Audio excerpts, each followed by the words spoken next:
DNA replication is the first process to take place for the transformation of genes into proteins. In prokaryotic cells, this occurs in the cytoplasm, and in eukaryotic cells, the nucleus. It's important to understand that DNA consists of two strands forming a double helix structure, each strand going in opposite directions. The 5' and 3' directions refer to the orientation of nucleotides of a single strand of DNA. The backbone of each strand is constructed by alternating sugar-phosphate groups. The sugar in specificity is deoxyribose. These act as a structural framework for the nitrogenous bases attached, adenine connecting to thymine and cytosine to guanine. This process begins with the enzyme helicase binding to an origin of replication, recognizable by the DNA sequence. Helicase forms a replication fork from unwinding the DNA strands, and by nature, the strands will want to recoil, but enzyme topoisomerase will keep them separated.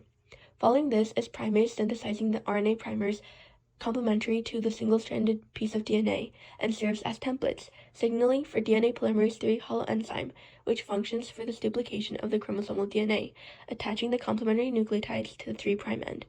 Other DNA polymerases involved will repair and prevent lesions in this stage. Once all nucleotides are synthesized, DNA polymerase I will remove the primer and replace it with a matching DNA. However, all these combinations of the RNA primers and the replaced DNA creates gaps called Okazaki fragments. DNA ligase will catalyze the production of phosphodiester bonds, sealing the fragments. And now, there are two exact copies of the parent DNA strand. Each is semi-conservative, meaning that one strand of each is of the old parent strand and its counterpart is newly synthesized. However, mutations may occur. A possible one includes substitution, where one nucleotide base changes to another, and here only one codon is affected, resulting in a slightly different protein. The new codon could also serve as an end codon, which would prematurely end the synthesis of the new protein molecule. And another mutation includes insertion, when an extra nucleotide is added to the DNA strand during replication. Lastly, deletion is when a nucleotide is removed from the replicated strand altogether.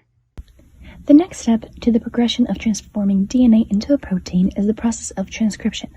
Transcription is the first step in gene expression, involving the copying of the gene's DNA sequence to make an RNA molecule. Basically, the information encoded in a gene in DNA will be encoded and rewritten into messenger RNA. Transcription in a prokaryotic cell occurs in the cytoplasm, while in a eukaryotic cell it occurs in the eukaryotic nucleus.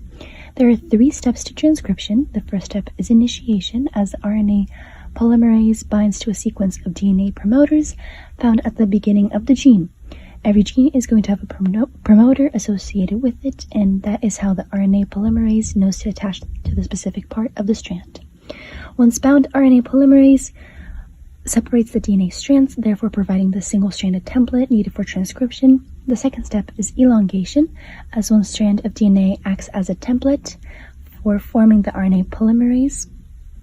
It then reads the template one base at a time, and the polymerase builds an RNA molecule out of complementary nucleotides, making a chain that grows from 5' to the 3', as it can only move in that specific direction.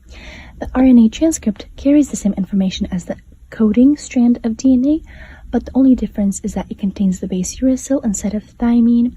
And as you can see here, the top strand has now implemented that change of bases, and instead of T, U will be in place and acts as thymine.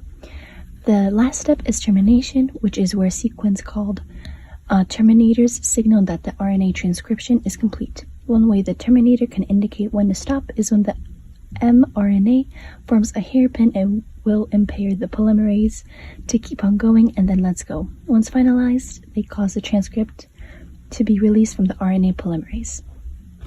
After transcription comes the process of translation.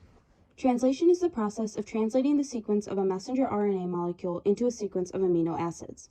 Translation occurs in the rough endoplasmic reticulum in eukaryotic cells and at the same time as transcription in prokaryotic cells. During translation, transfer RNA carry amino acids to the ribosome and join with their matching codon. rRNA helps hold the ribosomal proteins in place and helps locate the beginning and end of the mRNA message. In addition, ribosomes are made of proteins and rRNA. A codon is a sequence of 3 RNA nucleotides which forms a genetic code that corresponds with an amino acid, the building blocks of protein. mRNA is decoded in translation to produce a polypeptide, also known as an amino acid chain. The polypeptide folds into a protein after translation. The first step is initiation, where the rRNA in the ribosome interacts with the mRNA at the start codon. The ribosome assembles around the mRNA and the first tRNA in the initiation complex. Next is elongation, in which tRNA brings the amino acids as specified by the mRNA codons. The existing amino acid chain is linked onto the amino acid of tRNA through a chemical reaction. The mRNA is then shifted over one codon so a new codon can be read. The chain of amino acids becomes a polypeptide chain.